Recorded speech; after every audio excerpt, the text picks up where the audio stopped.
Salut à tous, c'est Thomas, j'espère que vous allez bien, moi ça va, vous l'aurez compris à la miniature. Aujourd'hui, on va parler d'un anime des années 2000 qui, comme Digimon Adventure, a eu le droit à une nouvelle adaptation en anime. Par contre, contrairement à Digimon Adventure 2020 qui est un reboot, c'est-à-dire même personnage mais une toute nouvelle histoire, là, la nouvelle adaptation de Shaman King est, comme on pourrait dire, un remake, ou on pourrait même tout simplement le comparer à Full Metal Alchemist Brotherhood. Car ce nouvel anime de Shaman King est en tout point similaire à l'anime d'origine, mais il se veut plus proche du manga. L'épisode 1 de ce nouvel anime est en tout point similaire à celui de l'époque, à quelques détails qui sont différents. Concernant le titre de cet épisode, il est identique à celui de l'époque, mais également à celui du manga, et ce titre est celui qui danse avec les fantômes. L'histoire de cette nouvelle adaptation commence à Izumo dans les années 1985 avec la venue au monde de jumeaux. Mais leur naissance ne va pas se passer comme il faut, car l'un des jumeaux est la réincarnation de Ao Asakura, l'autre étant de toute évidence Yo Asakura. Ce passage diffère de l'anime d'origine et n'est pas présent dans le tome 1 de Shaman King. Après, j'ai bien apprécié ce passage, ça nous met directement dans l'ambiance. Et hormis le grand-père de Yo que l'on connaissait déjà de par l'anime de l'époque, là on nous présente ses parents et on voit à qui ressemble Yo. Il ressemble à sa mère. Par la suite, nous avons une ellipse qui nous ramène 13 ans plus tard, ce qui place cette nouvelle adaptation en 1998 comme la série d'origine. Mais cela est tout à fait normal vu que cette nouvelle adaptation n'est pas là pour réinterpréter l'histoire et la mettre au goût du jour. Elle est là pour raconter l'histoire que l'on a connue dans le manga et dans l'anime d'origine, mais avec de nouveaux graphismes et en s'adaptant au mieux au manga. Donc tout comme la série de l'époque, après ce petit épilogue sur la naissance de Yo, nous retrouvons le jeune Manta qui, à cause de ses cours du soir, va être en retard pour prendre le dernier train. Quand il décide de couper par le cimetière pour aller plus vite, c'est là qu'il fait la rencontre d'un garçon qui est en train d'admirer les étoiles. Manta pense que ce garçon est un fantôme, mais le garçon l'interpelle et lui dit de venir admirer les étoiles avec lui et les fantômes qui l'accompagnent. Le lendemain matin, Manta raconte à ses camarades de classe ce qui s'est passé la veille au soir, mais aucun de ses camarades de classe ne le croit. C'est là que leur professeur annonce comme quoi il y a un nouvel élève, et ce nouvel élève se nomme Yo Asakura. Manta l'a reconnu de suite et demande à Yo de dire aux autres comme quoi les fantômes existent bien,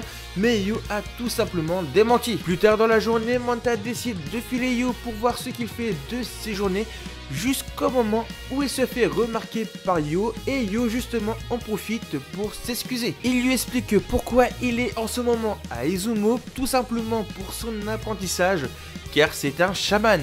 À ce moment-là, on a une explication sur le rôle des chamans et Yo termine sa discussion en demandant à Manta: est-ce que tu connaîtrais pas un certain Amidamaru? À la suite de ça, vu que Manta lui avait dit que si il connaîtrait bien la légende de Amidamaru, sachant qu'en plus il y a le musée qui expose ses objets, Yo se rend donc au musée là où sont exposés les objets d'Amidamaru, dont le Harusame, le katana que lui avait forgé son meilleur ami Mosuke. Ce passage correspond de la page 65 à la page 67 du chapitre 2 du manga. Plus tard, Manta, qui attendait son train pour rentrer, décide de retourner au cimetière en pensant y trouver Yo, mais il tombe sur le groupe de Bokuto no Ryo qui squattait le cimetière, car Bokuto no Ryo cherche sa best place. Mais ses compagnons n'étaient pas trop à l'aise car ils connaissaient la légende du grand samouraï Amidamaru qui avait abattu 1000 hommes il y a 600 ans. Car oui, là où se trouve Bokuto no Ryo et ses compagnons, il y a une stèle en l'honneur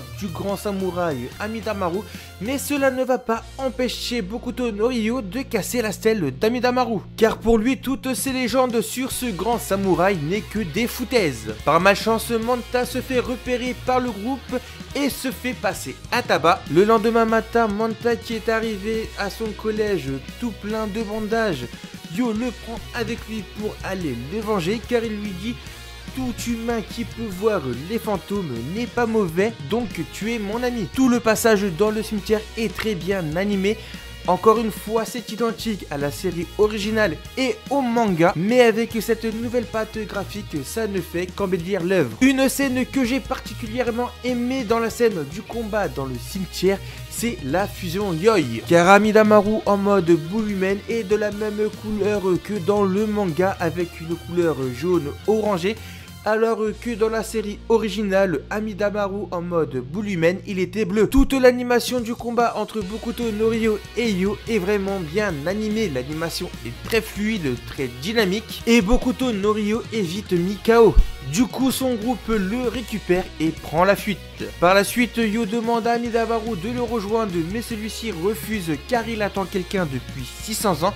Son ami Mosuke que Yo a vu plus tôt dans l'épisode. Et vu que Yo lui donne son sabre Harusame, Amidamaru comprend et accepte la proposition de Yo. Pendant ce passage, nous comprenons ce qui s'est passé quand Yo est parti au musée voir le Harusame. On comprend que Yo a vu Mosuke, l'ami de Amidamaru, et en a profité pour faire une fusion Yoi pour réparer le Harusame. Également, nous avons un petit flashback sur le passé d'Amidamaru aux côtés de son ami Mosuke. On comprend ce qui s'était passé à l'époque et tout ce passage correspond à la page 67 à 79 du chapitre 2 du manga. Par contre, il y a quelques petits trucs qui diffèrent car là, Yo est parti au musée tout seul, alors que ce soit dans l'anime d'origine ou dans le manga, il est accompagné de Manta. Pour conclure ce premier épisode de Shaman King, il est vraiment très bien, même s'il y a des événements qui se passe quand même assez vite, notamment la rencontre avec Mosuke. Si j'en crois mes souvenirs dans l'anime de l'époque, c'était lors de l'épisode 2 qu'il rencontrait Mosuke. Ah mais oui, j'ai oublié de vous parler d'un truc, c'est qu'à la fin de cet épisode, on voit Ren et Bazon, alors que dans le manga et dans l'anime d'origine, ils ne sont même pas présents, du moins à ce moment-là de l'histoire. Concernant l'opening de cette nouvelle adaptation du manga Shaman King, je trouve qu'elle colle bien à l'univers. Le nouveau style graphique, je trouve qu'il est réussi, ça colle bien aussi à l'univers. L'animation est très propre, très fluide et très dynamique. Par contre, attention, on n'est qu'au premier épisode, donc à voir dans les prochains épisodes. En tout cas, ça fait vraiment plaisir de pouvoir replonger dans cet univers, car Shaman King est un manga que j'appréciais énormément à l'époque. Surtout qu'à l'époque, l'anime avait foiré la fin et le manga également avait une fin bâclée. Et d'ailleurs, quelques temps après, son mangaka Hiroyuki Takei n'était pas content de cette fin, donc il l'avait redessiné. D'ailleurs, cette nouvelle fin, on peut la retrouver sur la Star édition du manga Shaman King qui est disponible en 17 tomes. D'ailleurs, depuis l'annonce de ce nouvel anime de Shaman King, je m'étais replongé en lisant la Star édition. En même temps, c'est aussi à cause du manga Shaman King Flowers qui est la suite du manga Shaman King. Également, on sait combien d'épisodes va durer cette nouvelle adaptation de Shaman King. Il sera composé de 52 épisodes, soit 12 épisodes de moins que l'anime original. Après, je sais très bien que cette nouvelle adaptation en anime du manga Shaman King ne me décevra pas, car elle sera au plus proche du manga. Là où Digimon Adventure 2020 est un reboot qui fait à peine mieux que l'original. Voilà, c'était ma review sur le premier épisode de Shaman King, j'espère qu'elle vous aura plu.